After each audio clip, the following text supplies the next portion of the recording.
আজকে রান্না করব শুটকি, তাও আবার শাক পাতা দিয়ে। আর এই শাক পাতা কিন্তু আমার আম্মু ছাদে লাগিয়েছে, সেখান থেকে পেড়ে তারপরে কিন্তু এই শুটকিটা রান্না করব।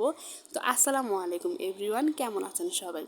আশা করি সবাই ভালো আছেন। আমি আলহামদুলিল্লাহ ভালো আছি। তো এই তো আজকে কিন্তু আমি এই শুটকিটা রান্না করব। আর এই শুটকির নামটা কিন্তু আমি জানি বড় চান্দা হিসেবে।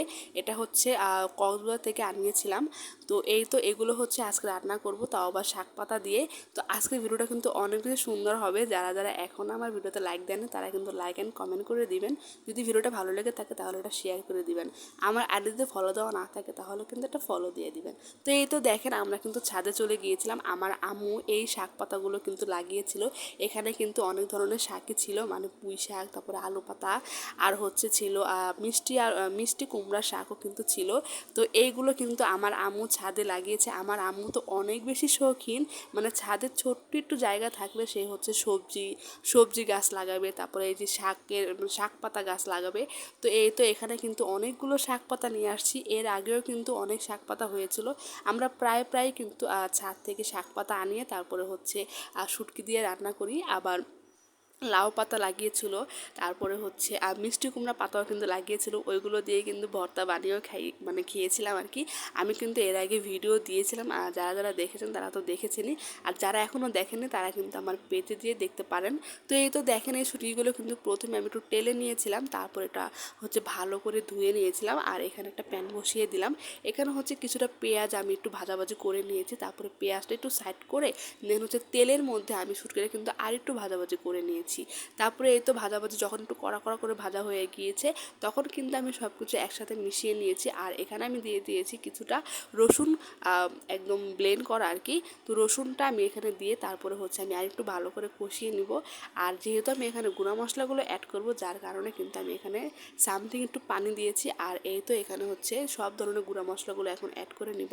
এখানে প্রথমে দিয়ে দিলাম হলুদের গুঁড়া, মরিচের গুঁড়া, লবণ। আর শুটকিটা যদি ঝাল না হয় তাহলে কিন্তু একটুও ভালো লাগে না। আর শুটকি তো আমি সবসময় মানে একটু ঝাল বেশি করে দেই। আর যেহেতু এখানে কিন্তু শাক পাতাও দিব, আবার কিন্তু একটা সবজিও দিব। আবার দেখেন এখানে কিন্তু আমি কাঁচামরিচও দিলাম। তো অনেক বেশি ঝাল ঝাল হবে এই শুটকিটা। তো এই তো মশলাগুলো কিন্তু ভালো করে কষিয়ে নিয়েছি। তারপরে এই তো এখানে হচ্ছে কাঁঠালের বিচিও দিয়েছি। শুটকির মধ্যে যদি কাঁঠালের বিচি হয় তাহলে তো অনেক বেশি মজা হয়। যারা আর কি এইভাবে করে খান একমাত্র তারাই কিন্তু বলতে পারবেন যে আসলে এইভাবে করে রান্না করলে কত বেশি মজা লাগে।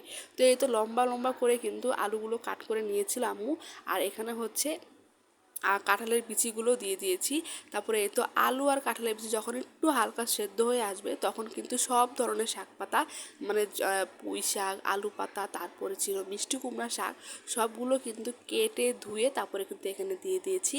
তো এই তো দেখেন সব কিছুর সাথে কিন্তু এটা আমি ভালো করে একটু কষিয়ে নিব। তারপরে যখন একটু কষানো হয়ে যাবে তখন এখানে দিয়ে দেবো হচ্ছে ধুন্দুল। তো ধুন্দুলটাও কিন্তু কেটে ধুয়ে তারপরে এখানে দিয়ে দিলাম। তো সব ধরনের সবজি দিয়ে শুটকি রান্না করলে এটা যে কী পরিমাণে মজা হয়। আর এই শুটকিটা না আমি এর আগে খাইনি, মানে চান্দা শুটকি খেয়েছি বাট এই চান্দাটা আমি খাইনি। এবার হচ্ছে ফার্স্ট টাইম, সিরিয়াসলি বলতেছি। এই শুটকিটার স্মেলটা এত বেশি স্ট্রং ছিল, মানে অনেক বেশি ভালো লাগতেছিল। আমি যখন রান্না করতেছিলাম তখন তো মানে পুরো বাড়ি একদম এই শুটকির ঘ্রাণে ভরে গিয়েছিল। তারপরে দেখেন আমি কিন্তু সব ধরনের সবজি এখানে দিয়ে দিয়েছি। সবজিটা যখন একদম নরম হয়ে আসবে, মানে একদম কষানো হয়ে যাবে, তখন কিন্তু আমি সামথিং একটু পানি দেবো। একেবারে আমি কিন্তু ঝোল ঝোল রাখবো না, এটা কিন্তু পুরো মাখা মাখা থাকবে। দেখেন এই যে এরকম থাকবে আর কি। তো পানি দিয়ে ভালো করে এটা একটু মানে মিশিয়ে নিচ্ছি সব কিছুর সাথে। তারপরে যখন একদম পানিটা শুকিয়ে যাবে, মানে একদম মাখা মাখা হয়ে যাবে, তখন কিন্তু আমি এটা নামিয়ে ফেলবো। আর এটার কালারটা দেখেন এত বেশি সুন্দর ছিল।